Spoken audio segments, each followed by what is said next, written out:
সরকারি ভ্যাকসিন, বেসরকারি ভ্যাকসিন, কোনটা অপশনাল, কোনটা জরুরি। একটা নিউবর্ন বা সদ্যজাতর কিন্তু নিজস্ব ইমিউনিটি বলে কিছু থাকে না। সরকারি ভ্যাকসিনগুলো সেগুলো কি একটি শিশুর জন্য যথেষ্ট নাকি তার বাইরেও? যেগুলোর মরবিডিটি বা মর্টালিটি বেশি, সরকার সেই ভ্যাকসিনগুলো প্রোভাইড করে যাতে বাচ্চাদের ওভারঅল প্রোটেক্টেড রাখা যায়। ফ্লু ভ্যাকসিন নিয়েই যদি কথা বলি, এটা তো 100% প্রোটেকশন দেবে এরকম কোনো গ্যারান্টি? খুব ভালো প্রশ্ন। কোনো ভ্যাকসিনই কিন্তু 100% প্রোটেকশন দেয় না।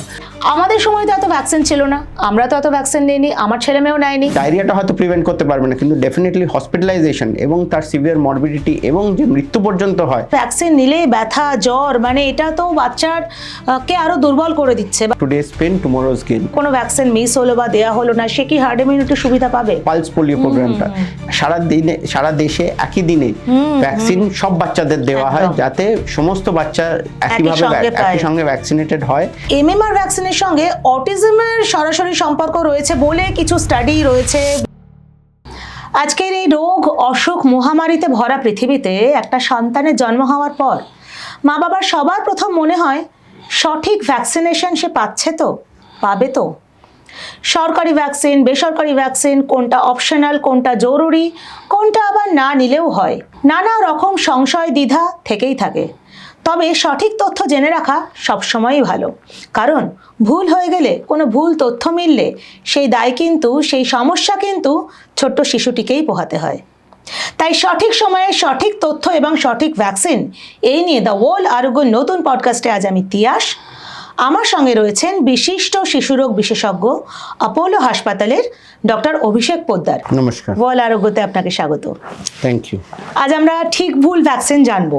তো তার আগে আমার মনে হয় আমার দর্শক বন্ধুদের জেনে নিলে সুবিধা হয় যে এই ভ্যাকসিনেশন এটা এত জরুরি কেন। একটা সদ্যজাত বাচ্চা জন্মাচ্ছে মায়ের শরীর থেকে, তার কয়েক ঘন্টা পর থেকেই তার শরীরে ছুঁচ ফোটানো শুরু হচ্ছে। তো সেটা ঠিক এত জরুরি ভ্যাকসিনেশন জিনিসটা কেন, এটা যদি একটু বলেন। এই প্রশ্নটা খুব ইম্পর্টেন্ট। তার কারণ হচ্ছে একটা সদ্যজাত যখন জন্মাচ্ছে তার আগের 9 মাস সে কিন্তু মায়ের গর্ভে রয়েছে, একটা প্রোটেক্টেড এনভায়রনমেন্টের মধ্যে রয়েছে, সেখানে তার ইনফেকশন হওয়ার চান্স কিন্তু প্রায় না বললেই চলে। কিন্তু সে যখন যেই মুহূর্তে বাইরের পৃথিবীতে বেরিয়ে আসছে, সেখান থেকে ডে 1 থেকে তার কিন্তু বিভিন্ন রকম অসুখ বিসুখের সমস্যা হওয়ার সম্ভাবনা থাকে। আমরা সবসময় জানি যে একটা নিউবর্ন বা সদ্যজাতর কিন্তু নিজস্ব ইমিউনিটি বলে কিছু থাকে না। মায়ের দেওয়া যেটুকু ইমিউনিটি সেইটুকুই থাকে, এবং 6 মাস থেকে 1 বছরের আগে সেই বাচ্চার সদ্যজাতর কিন্তু সেই ইমিউনিটি ডেভেলপ করে না। সুতরাং এই যে এই পিরিয়ডটা, সেই অসুখগুলো যেইগুলো খুব কমন 1 বছরের বয়সের কমের মধ্যে, সেই অসুখগুলো কিন্তু সেই ইমিউনিটি বা সেই সদ্যজাতর থাকে না। সেই ফলে সেই বাচ্চাকে সেই ভ্যাকসিনেট করে সেই ইমিউনিটি দেওয়াটাই আমাদের লক্ষ্য। এখানে দুরকম ইমিউনিটি আমরা বলি মেডিকেল টার্মিনোলজিতে, আমি ডিটেলে বলবো না। একটা অ্যাক্টিভ ইমিউনিটি, একটা প্যাসিভ ইমিউনিটি। অ্যাক্টিভ ইমিউনিটি যেটা শরীরের নিজস্বভাবে তৈরি হয়, কিন্তু সেটা তৈরি হতে সদ্যজাতর অনেকটা সময় লেগে যায়। ফলে এই প্যাসিভ ইমিউনিটি আমরা ভ্যাকসিনেশন দ্বারা আমরা সদ্যজাত শরীরে ইম্পার্ট করি, যাতে সে এই অসুখগুলো, যেইগুলো কিছু অসুখ যেইগুলো হাই রিস্ক অফ মর্টালিটি পর্যন্ত থাকে, সেইগুলোকে যাতে সেই সদ্যজাতর তার সঙ্গে লড়তে পারে। ওকে, এবার এই ভ্যাকসিন নিয়ে যখনই কথা বলি, আমাদের যে স্বাস্থ্য ব্যবস্থা, সেখানে সরকারিভাবে শিশুকে একটা বয়স পর্যন্ত একাধিক ভ্যাকসিন দেওয়া হয়, আমরা জানি। এবার এখানেই প্রশ্ন ওঠে, এই যে সরকারি ভ্যাকসিনগুলো, সেগুলো কি একটি শিশুর জন্য যথেষ্ট নাকি তার বাইরেও যে বেসরকারি ভ্যাকসিনগুলো রয়েছে, বা প্রতিদিন নতুন নতুন ভ্যাকসিন হচ্ছে, কারণ চিকিৎসা বিজ্ঞান এগোচ্ছে, তো সেগুলোর মধ্যে ঠিক কোনটা জরুরি, কোনটা অপশনাল, এইটার একটা গাইডলাইন যদি দিয়ে দেন। সরকারি ভ্যাকসিন আজকাল আমরা যদি দেখি, আজ থেকে 10 বছর বা 15 বছর আগে, 20 বছর আগে যেই ভ্যাকসিনসগুলো দেওয়া হতো, তার থেকে কিন্তু সরকারি ভ্যাকসিনসও ইদানিংকালে অনেক বেড়েছে। আমরা যদি দেখি রোটাভাইরাল ভ্যাকসিন, নিউমোকক্কাল ভ্যাকসিন, এবং আজকাল তো এইচপিভি ভ্যাকসিন, এই 3টে ভ্যাকসিন নতুন নতুন এসছে এবং এগুলো দেওয়াও হচ্ছে। এইগুলো কিন্তু আগে দেওয়া হতো না। কেন দেওয়া হচ্ছে?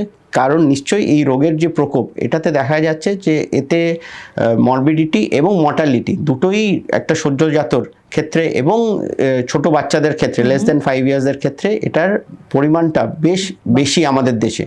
এই অসুখগুলোকে প্রিভেন্ট করার জন্য আমাদের কিন্তু এই ভ্যাকসিন দেওয়া উচিত এবং সরকারের তরফ থেকে এই ইনিশিয়েটিভ নিয়ে প্রচুর ভ্যাকসিন আজকাল কিন্তু সরকারের তরফ থেকেই দেওয়া হচ্ছে। কিছু ভ্যাকসিন যেগুলোর সরকারের তরফ থেকে দেওয়া হয় না সেইগুলো আমার মনে হয় কিছু ভ্যাকসিন আছে সেগুলো আমরা আগে ডিসকাসও করব, যেমন ধরুন typhoid vaccine, influenza vaccine, chicken pox vaccine, hepatitis A vaccine, meningococcal vaccine আছে যেগুলো সরকারের তরফ থেকে দেওয়া হয় না। তার মধ্যে কোনটা ইম্পর্টেন্ট কোনটা না ইম্পর্টেন্ট বলার আগে আমি একটু কথা বলবো যে কোন অসুখটা আমাদের দেশে কতটা হয়। আমরা যদি দেখি ইনফ্লুয়েঞ্জা আমাদের দেশে খুব কমন, অথচ সেইভাবে দেখতে গেলে কিন্তু এই রোগটা হয়তো বাচ্চা কিছু কিছু বাচ্চা সর্দি কাশির মতো প্রেজেন্ট করে, কিছু কিছু বাচ্চা হসপিটালাইজ হতে পারে, কিছু কিছু বাচ্চা আবার হসপিটালে আইসিইউতেও ভর্তি হতে পারে। সুতরাং যে সিভিয়ারিটিটা এটা কিন্তু বাচ্চা টু বাচ্চা ভেরি করবে এবং আগে থেকে বলা মুশকিল যে কোন বাচ্চা কতটা সিভিয়ার হবে। সেই হিসেবে সরকার যখন ভ্যাকসিন দেয়, সরকার একটা মাসকে ভ্যাকসিনেট করে, মানে পুরো সারা দেশের শিশুদের ভ্যাকসিনেট করে এবং সেই অ্যাসপেক্টে সরকার যেই অসুখগুলোর মর্টালিটি কম সেই ভ্যাকসিনগুলো সরকার চেষ্টা করে সেইগুলো না দেওয়ার। সরকার যেগুলোর মরবিডিটি বা মর্টালিটি বেশি সরকার সেই ভ্যাকসিনগুলো প্রোভাইড করে যাতে বাচ্চাদের ওভারঅল প্রোটেক্টেড রাখা যায়। কিছু ভ্যাকসিন কিছু অসুখ আছে টাইফয়েড, হেপাটাইটিস এ, যেগুলো আমাদের দেশে মোরলেস কমন হলেও খুব সাংঘাতিক মাত্রায় বেশি না। ভবিষ্যতে হয়তো যদি ওই ভ্যাকসিন সরকার হয়তো ভাবতেই পারে আমার এই ভ্যাকসিন দেওয়া প্রয়োজন যদি দেখা যায় সেই রোগের প্রকোপটা বেড়ে গেল, কিন্তু অ্যাজ অফ নাও এই 3-4টে ভ্যাকসিন সরকার দেয় না। ফ্লু ভ্যাকসিন নিয়েই যদি কথা বলি, যেটা এখন মোটামুটি বলা হচ্ছে প্রতি বছর একটা করে নিলে ভালো বাচ্চাদের জন্য, কিন্তু এটা তো 100% প্রোটেকশন দেবে এরকম কোনো গ্যারান্টি কখনোই দিতে পারে না। খুব ভালো প্রশ্ন। কোনো ভ্যাকসিনই কিন্তু 100% প্রোটেকশন দেয় না। সব ভ্যাকসিনই ডিপেন্ড করে অ্যারাউন্ড 70% থেকে 95, 98, 99% পর্যন্ত প্রোটেকশন দিতে পারে, কিন্তু 100% ইউজুয়ালি কোনো ভ্যাকসিন প্রোটেকশন দেয় না। ভ্যাকসিনের কাজ হচ্ছে অসুখের প্রকোপটাকে কমানো এবং অসুখের সিভিয়ারিটিটাকে কমানো। কোনো ভ্যাকসিন দিয়ে কিন্তু আমরা 100% বলতে পারি না যে এই অসুখটা হবেই না। রাদার আমরা যদি অসুখের সিভিয়ারিটিটা কমিয়ে দিতে পারি সেখানেই ভ্যাকসিনের লাভ। মানে অসুখটা হলো কিন্তু সেটা সেই মারাত্মক পর্যায়ে গেল না বা তাকে আইসিইউতে নিতে হলো না। অ্যাবসলিউটলি। এটার একটা ছোট্ট উদাহরণ, আমরা যদি কোভিডের সময় সবাই আমরা ভ্যাকসিন নিয়েছি এবং আমরা দেখেছি যে ভ্যাকসিন কিন্তু সবাইকে আমাদের কিন্তু সবাইকে প্রোটেক্ট করতে পারেনি। ভ্যাকসিন দেওয়া সত্ত্বেও কিন্তু আমাদের কোভিড হয়েছে, কিন্তু বেশিরভাগ মানুষ যারা ভ্যাকসিন নিয়েছেন তারা কিন্তু মানে কোভিডের সিভিয়ার যে সিকুয়েলগুলো, যে হসপিটালাইজেশন এবং আইসিইউতে চলে যাওয়া, সেখান থেকে কিন্তু অনেকটাই প্রোটেকশন বাড়িতেই হয়তো সেরে গিয়েছেন। ওকে, তো এই যে নতুন ভ্যাকসিনের কথা বলছি বা বেসরকারি ভ্যাকসিনের কথা বলছি, সেখান থেকেই পরিবারের যারা একটু বয়স্ক সদস্য তাদের দিক থেকে একটা মতামত বা একটু রাগী বিরক্তি প্রায়ই আসে। আমিও শুনে থাকি যে আমাদের সময় তো এত ভ্যাকসিন ছিল না, আমরা তো এত ভ্যাকসিন নিইনি, আমার ছেলে মেয়েও নেয়নি, তোদের এত কিসের ভ্যাকসিন, এত কেন দরকার? এইটার কি কোনো উত্তর হয়? এর একটা ছোট্ট উদাহরণ আমি বলবো। আজ থেকে 20-25 বছর আগে যখন আমাদের এমবিবিএস করছি, তখন আমরা আমাদের আইডি হসপিটালে যেতাম এবং আমাদের কাজ করতে যেতে হতো সেখানে, এবং সেখানে আমরা দেখতাম ওয়ার্ডকে ওয়ার্ড ডায়রিয়ার বাচ্চারা পড়ে আছে। ইভেন একটা বেডে 2টো বাচ্চা, নিচে বেডে এবং কি ফ্লোরে পর্যন্ত ম্যাট্রেস বিছিয়ে বা অয়েল ক্লথ বিছিয়ে বাচ্চারা পড়ে আছে। আজকে যদি আপনি আইডি হসপিটালে গিয়ে দেখেন সেখানে দেখবেন কিন্তু ডায়রিয়া ওয়ার্ড রিলেটিভলি খালি। কেন? তার একটাই কারণ হচ্ছে রোটাভাইরাল ভ্যাকসিন, এবং এই ভ্যাকসিনটা এতটা এফেক্টিভ হয়েছে, হয়তো এই ভ্যাকসিনটা সম্পূর্ণভাবে হসপিটালাইজেশন হয়তো প্রিভেন্ট করতে, মানে হয়তো এই রোগটা হয়তো ডায়রিয়াটা হয়তো প্রিভেন্ট করতে পারবে না, কিন্তু ডেফিনেটলি হসপিটালাইজেশন এবং তার সিভিয়ার মরবিডিটি এবং যে মৃত্যু পর্যন্ত হয় তা সেটা কিন্তু প্রিভেন্ট করছে। এবং তার ফলে আমরা যদি দেখি, একসময় ডায়রিয়া আমাদের লিডিং কজ অফ মর্টালিটি ছিল এবং মরবিডিটি ছিল ইন ইন্ডিয়া, এবং সেই জিনিসটা থেকে কিন্তু আমরা অনেকটা দূরে সরে এসেছি। হ্যাঁ, এবং প্রতিটা ভ্যাকসিনের পেছনে একটা দীর্ঘ রিসার্চ রয়েছে, একটা ট্রায়াল রয়েছে, তারপরেই সেটা বাচ্চাদের দেওয়া হচ্ছে। এবং যেটা আমরা ইনফ্লুয়েঞ্জা ভ্যাকসিন নিয়ে কথা বললাম, এই ইনফ্লুয়েঞ্জা ভ্যাকসিন প্রত্যেক বছর কিন্তু চেঞ্জ হতে থাকে, কারণ যে ভাইরাসটা যেটা করে ইনফ্লুয়েঞ্জাটা, তার কিন্তু একটা জেনেটিক চেঞ্জ হতে থাকে, সেই জন্য সেই হিসাবে প্রত্যেক বছর কিন্তু একটা নতুন ভ্যাকসিন আসে, মডিফাই করছে, ভ্যাকসিনটাও মডিফাই করছে। এই ভ্যাকসিন নিয়ে যে কিছু ভুল ধারণা বা লোকের মনে হওয়া, তার মধ্যে একটা আছে যে ভ্যাকসিন নিলে ব্যথা, জ্বর, মানে এটা তো বাচ্চার কে আরো দুর্বল করে দিচ্ছে, বাচ্চার শরীর আরো খারাপ হয়ে যাচ্ছে। এই ধারণাটা কতটা ভুল? এই দেখুন, আমরা যখন রাস্তাঘাটে যাচ্ছি, এই মেট্রোর কাজ হচ্ছে, সেখানে সব জায়গায় একটা জিনিস দেখবেন লেখা আছে টুডেজ পেন টুমরোজ গেইন।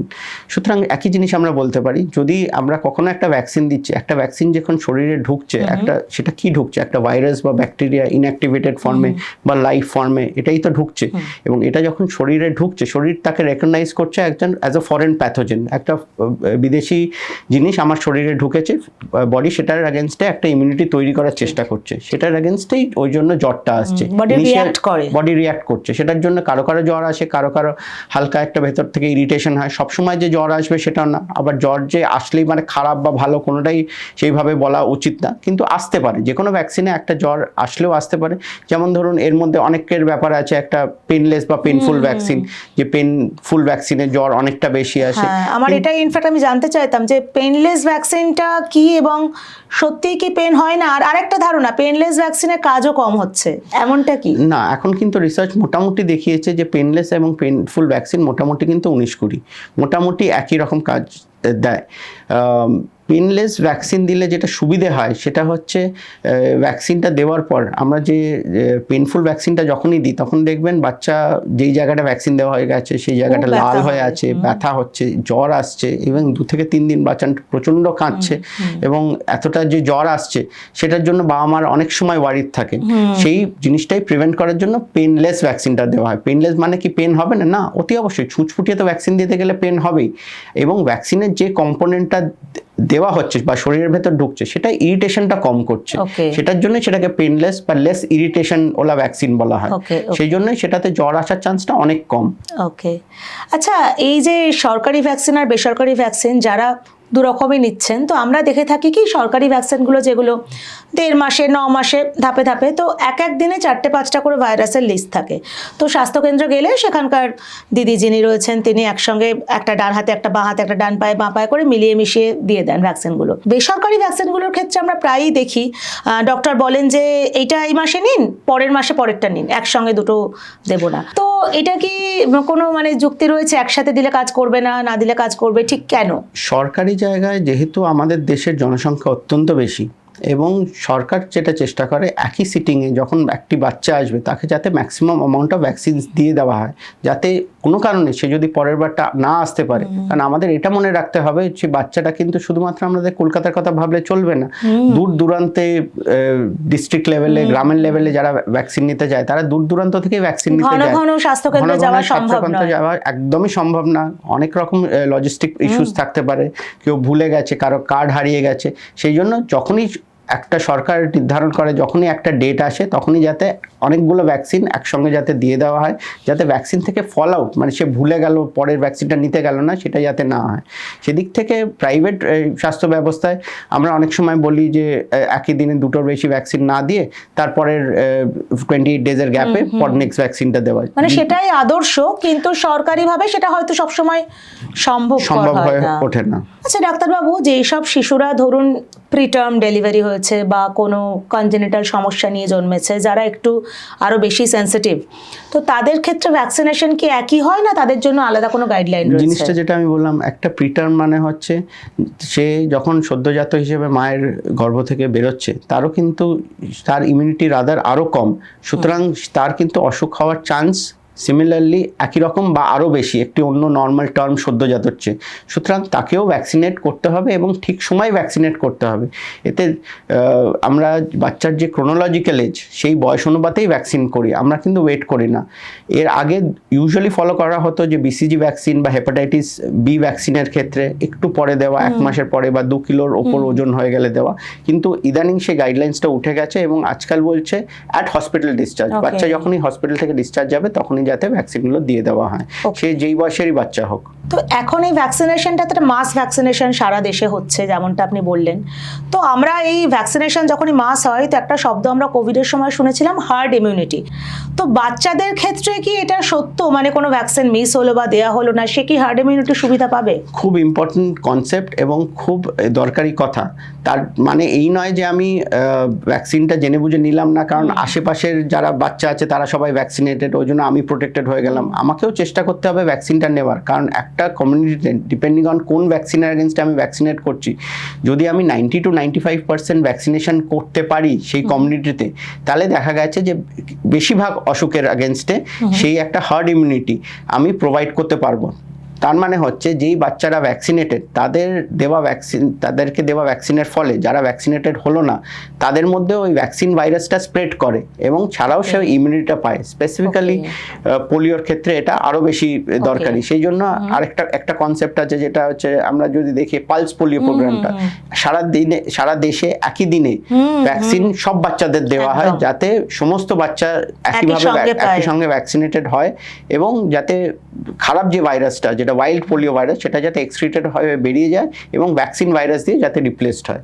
ওকে, কিন্তু তার মানে বাচ্চাকে নিয়ে এক্সপেরিমেন্ট করার কোনো জায়গা নেই যে আমি ইচ্ছা করে দিলাম না? না, অ্যাবসলিউটলি না। একটা ভ্যাকসিন নিয়ে খুব কথা হচ্ছে এমএমআর ভ্যাকসিন। তো এই এমএমআর ভ্যাকসিনটা কি যদি একটু বলেন, আর এমএমআর ভ্যাকসিনের সঙ্গে অটিজমের সরাসরি সম্পর্ক রয়েছে বলে কিছু স্টাডি রয়েছে, বিতর্ক রয়েছে, তো সেটা কতটা যুক্তিযুক্ত? অ্যারাউন্ড 25 বছর আগে একটা স্টাডি ল্যান্সেটে পাবলিশড হয়েছিল এবং সেটায় খুব অল্প সংখ্যক বাচ্চা 12টা বাচ্চার ওপর একটা স্টাডি করা হয়েছিল এবং তাতে দেখানো হয়েছিল যে এমএমআর দিলে অটিজমের রিস্ক বাড়ে। পরে যখন রিঅ্যানালাইজ করা হয় স্টাডিটাকে এবং দেখা যায় স্টাডির যে পদ্ধতি ছিল সেটা সম্পূর্ণ ভুল ছিল এবং সেই স্টাডিটাকে ল্যান্সেট পত্রিকা থেকে উইথড্র করে নেওয়া হয় এবং এত পদ্ধতিগতভাবে ভুল ছিল স্টাডিটা যে ডাক্তারের লাইসেন্স পর্যন্ত ক্যান্সেল করা হয়। 1998-এ বেরিয়েছিল স্টাডিটা। এরপর লাখ লাখ বাচ্চার ওপর স্টাডিজ হয়েছে এমএমআর ভ্যাকসিনের এই যখন অসুবিধাটা জানা যায় এটা হতে পারে, তারপর আমাদের নিশ্চিন্ত করে সবাইকে আমরা বলতে পারি যে এমএমআর ভ্যাকসিনের সঙ্গে অটিজমের কিন্তু কোনো রিস্ক নেই এবং ভ্যাকসিন অতি অবশ্যই এমএমআর ভ্যাকসিন দেবেন, কারণ এমএমআর মানে স্পেশালি মিজেলস থেকে নানা রকম নিউমোনিয়া এবং এনকেফালাইটিস মেনিনজাইটিস হওয়ার সম্ভাবনা থাকে এবং তাতে কিন্তু লাইফ রিস্কও থাকতে পারে। সুতরাং এমএমআর ভ্যাকসিন দেওয়া এবং সরকারি জায়গায় ওরা এমআর ভ্যাকসিন দেয় অতি অবশ্যই দেওয়া উচিত। এবং এরকমই আরেকটি ভ্যাকসিন বিতর্কিত এইচপিভি। তো এইচপিভিতে যে বিতর্কটা এসছে যে এইচপিভি নাকি ইনফার্টিলিটি করে। হ্যাঁ, বিকজ ওটা যেহেতু মানে সার্ভিস ক্যান্সারের সঙ্গে যুক্ত একটা জিনিস, তো ওটা সরাসরি রিপ্রোডাকশন সিস্টেমে হিট করছে। আমাদের দেশের মহিলাদের মধ্যে সবচেয়ে কমন ক্যান্সার কিন্তু সার্ভাইকাল ক্যান্সার এবং এটা দেখা গেছে যে এটা এন্টায়ারলি কিন্তু একটা ভাইরাসের জন্য হচ্ছে এবং এইচপিভি ভাইরাস। এবং যদি আমি এইচপিভি ভাইরাস দিয়ে সেই মহিলাকে ভ্যাকসিনেট করতে পারি, specially before sexual exposure of the female person, specially সেই জন্যই ভ্যাকসিনটা 9 to 14 ইয়ার্সের মধ্যে প্রমোট করা হয় স্পেসিফিক্যালি। সেই সময় 2টো ডোজ দিলেই কাজ হয়ে যায়। 14 বছরের উপরে 15 বছর অনওয়ার্ড স্টিল 45 ইয়ার্স অবধি দেওয়া যায়, কিন্তু সেক্ষেত্রে 3টে ডোজ দিতে হয়। কিন্তু ভ্যাকসিনটা এন্টায়ারলি যত কম বয়সে দেবেন তত কিন্তু ভ্যাকসিনের এফিকেসি বেশি এবং ভ্যাকসিনটা কিন্তু এন্টায়ারলি প্রোটেক্ট করবে কিন্তু সার্ভাইকাল ক্যান্সারের এগেইনস্টে। মানে সেটা নিয়েও যে গুজব বা ভুল ধারণা রয়েছে তেমনটা সত্য একেবারেই নয়। অ্যাবসলিউটলি সত্য নয়। আপনি কি আমার দর্শক বন্ধুদের যদি একটা গাইডলাইন দিয়ে দেন যে একটা শিশুর জন্মের পর থেকে কত বছর বয়স পর্যন্ত কি কি টিকা, মোটামুটি সরকারি বেসরকারি মিলিয়ে সবটা, যাতে তারা একটু আশ্বস্ত হন, তো সেইটা যদি একটু বলেন। আমি এই বিষয়ে দুটো জিনিস বলবো। একটা হচ্ছে ভ্যাকসিনস, আমরা সবাই জানি যে ভ্যাকসিনস এক্সপেন্সিভ হয়, ভ্যাকসিনসের দাম বেশি, অনেকে হয়তো সব ভ্যাকসিনস অ্যাফোর্ড করতে পারেন না।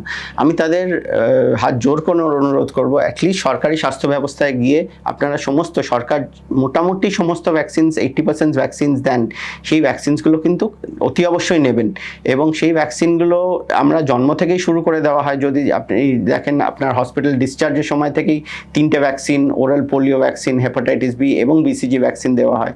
তারপর 6 সপ্তাহ, 10 সপ্তাহ, 14 সপ্তাহ, মানে 1.5 মাস, 2.5 মাস, 3.5 মাসে এই ডিপিটি উইথ পোলিও এবং হেপাটাইটিস বি এবং তার সঙ্গে হিমোফিলাস ইনফ্লুয়েঞ্জা বি, এই 3টে রিপিট করা হয়। তার সঙ্গে রোটাভাইরাল ভ্যাকসিন এবং নিউমোনিয়া ভ্যাকসিনও দেওয়া হয় এবং 6 মাসে গিয়ে সরকার তারপর আবার 9 মাসে ভ্যাকসিন দেয়। আমরা প্রাইভেটে 6 মাস এবং 7 মাসে ইনফ্লুয়েঞ্জা উইথ ইনফ্লুয়েঞ্জা বুস্টার এবং টাইফয়েডের ভ্যাকসিনটা দিয়ে দিতে বলি। 9 মাসে সরকার আবার এমআর ভ্যাকসিনটা দেয়, আমরা এমএমআর ভ্যাকসিনটা দিই এবং তার সঙ্গে মেনিঙ্গোকক্কাল ভ্যাকসিন আছে যেটা অপশনাল ভ্যাকসিনের মধ্যে পড়ে, সেটা ক্ষেত্র বিশেষে দেওয়া হয়, সবসময় দেওয়ার প্রয়োজন পড়ে না। 12 মাসে আমরা সবসময় বলি হেপাটাইটিস এ ভ্যাকসিনটা, কারণ আমাদের দেশে হেপাটাইটিস এর প্রকোপ অনেক বেশি এবং সেই হিসেবে যদিও এটা দেখা যায় হেপাটাইটিস এতে কিন্তু মর্টালিটির চান্স যদিও কম, কিন্তু এটা অনেক সময় দেখা যায় বাচ্চা হসপিটালাইজ হচ্ছে, এটা নিয়ে সিভিয়ার হয়। সেই জন্য আমরা হেপাটাইটিস এ ভ্যাকসিনটা অতি অবশ্যই দিতে বলি 12 মাস বয়স অনওয়ার্ডস, তার বুস্টার ডোজ 6 মাস পরে। এবং তারপর আবার 15 মাস থেকে 18 মাস, 16 মাস থেকে 18 মাসের মধ্যে বুস্টার ডোজ, ডিপিটির বুস্টার ডোজ সঙ্গে হেপাটাইটিস বির বুস্টার ডোজ দেওয়া হয়। সঙ্গে ওই সময় এমআর বা এমএমআর ভ্যাকসিনের বুস্টার ডোজ আছে। জাপানিজ এনকেফেলাইটিস যেই ক্ষেত্র বিশেষে যেসব জায়গায় হচ্ছে সেখানে অতি অবশ্যই দিতে হবে। এবং তার সঙ্গে চিকেন পক্স আরেকটা ওরকম ভ্যাকসিন, যেটা আপনি যেরকমভাবে বললেন সরকার এই কোন যে ভ্যাকসিনগুলো দেয় না, তার মধ্যে চিকেন পক্সের হয়তো মর্টালিটি রেট খুব কম, কিন্তু যেসব ছোট বাচ্চাদের মধ্যে চিকেন পক্স হচ্ছে বা খুব সিভিয়ার ফর্মে হচ্ছে তাদের কিন্তু মরবিডিটিটা খুব বেশি হয়। সেই জন্য আমরা চিকেন পক্সের ভ্যাকসিনটা 2 ডোজে 3 মাসের গ্যাপে দিতে বলি। এবং তারপর বছরে বছরে একবার করে ফ্লু ভ্যাকসিনটা আমরা দিতে বলি। 4 থেকে 6 বছরের মধ্যে আমাদের ডিপিটি ভ্যাকসিনের বুস্টার উইথ পোলিও ভ্যাকসিনের বুস্টার দেওয়া হয়। তার সঙ্গে এমএমআর এবং চিকেন পক্সটা যদিও প্রথম ভ্যাকসিনের 3 মাস পরে যে কোনো সময় দেওয়া যেতে পারে, এমএমআরটা দেওয়া হয়। এবং আবার 10 বছর এবং 16 বছরে টিটনাস এবং আইদার টিডি বা টিড্যাপ দেওয়া যেতে পারে, ডিপেন্ডিং অন মানে আমরা কোন পরিস্থিতিতে আছি তার উপর ডিপেন্ড করে। তো আমার অনুরোধ, যারা সরকারি জায়গায় ভ্যাকসিন নিচ্ছেন তারা অতি অবশ্যই সরকারি জায়গায় সমস্ত ভ্যাকসিন কমপ্লিট করুন। এবং যেই ভ্যাকসিনগুলো প্রাইভেট থেকে অ্যাফোর্ড করতে পারবেন সেইগুলোর মধ্যে at least influenza, typhoid, hepatitis A এবং চিকেন পক্স, এই 4টে ভ্যাকসিন অতি অবশ্যই নিয়ে নেওয়া উচিত। অসাধারণ। আর এর সঙ্গে যে একটু বলে দেন যে ভ্যাকসিন নেওয়ার আগে এবং পরে মা বাবারা কি মনে রাখবেন? মানে হয় না যে ওষুধ কি লাগাবো, প্যারাসিটামল কি দেবো, জ্বর না এলেও দেবো, একটা কনফিউশন থাকে। তো এটা কিরকম গাইডলাইন হবে? না, সেরকম কোনো গাইডলাইন নেই। একটা ভ্যাকসিন দেওয়ার পর সামান্য একটু জ্বর আসতেই পারে। যদি জ্বর আসে বা ব্যথা হয় তাহলে প্যারাসিটামল অতি অবশ্যই দিতে পারেন। আপনার ডাক্তারবাবুই বলে দেবেন সেই কোন ডোজে প্যারাসিটামল দিতে হবে। লোকাল জায়গায় যদি দেখেন কোনোভাবে লাল হয়ে আছে কোনো ভ্যাকসিন দেওয়ার পরে, তাহলে সামান্য একটু আইস জেল বা আইস প্যাক অ্যাপ্লাই করতে পারেন, যাতে বাচ্চাটা ওই জায়গাটা টেম্পারেরি একটু রিলিফ পায়। কারণ আমরা সবাই জানি ভ্যাকসিনের এফেক্ট কিন্তু 48-72 ঘন্টার বেশি থাকে না। সুতরাং নিশ্চিন্ত হয়ে ভ্যাকসিনেশন করুন। কারণ যেরকম ভ্যাকসিনস আমরা দিই সব ভ্যাকসিনসে কিন্তু রিসার্চ করে বহু বছরের রিসার্চে দেখা গেছে, এবং কোনো যদি সাইড এফেক্ট থাকে সেটা কিন্তু সবার আগে আমরা জানাই যে জনসাধারণকে এই সাইড এফেক্ট হতে পারে ভ্যাকসিনেশনের, এবং বেশিরভাগ ক্ষেত্রেই সমস্ত ভ্যাকসিন কিন্তু সেফ। মনে রাখতে হবে ভ্যাকসিন মানে কিন্তু শুধুই একটা ছুঁচ নয়, এটা ভবিষ্যতের একটা ঢাল, যে ঢাল তাকে বহু প্রাণঘাতী অসুখ থেকে রক্ষা করতে পারে। দ্য ওয়ার্ল্ড আরোগ্যর তরফে দর্শকদের কাছে আজকে একটাই অনুরোধ, যে শোনা কথা নয়, কোনো গুজব নয়, কোনো হোয়াটসঅ্যাপের তথ্য নয়, একমাত্র বিজ্ঞানের উপর ভরসা রাখুন ভ্যাকসিনের ব্যাপারে এবং মেনে চলুন ডাক্তারবাবুর কথা। কারণ বাচ্চার ভবিষ্যতের সঙ্গে তার স্বাস্থ্যের সঙ্গে কোনো আপোষ নয়। এই এপিসোড যদি আপনাদের ভালো লেগে থাকে তাহলে লাইক করুন, কমেন্টে মতামত জানান। আপনাদের কোনো প্রশ্ন থাকলে সেটাও করতে পারেন, আমরা ডাক্তারবাবুর উত্তর আপনাদের কাছে পৌঁছে দেওয়ার চেষ্টা করব। এপিসোডটি শেয়ার করুন এবং ততক্ষণ দেখতে থাকুন দ্য ওয়াল। খবর এখন এখানেই।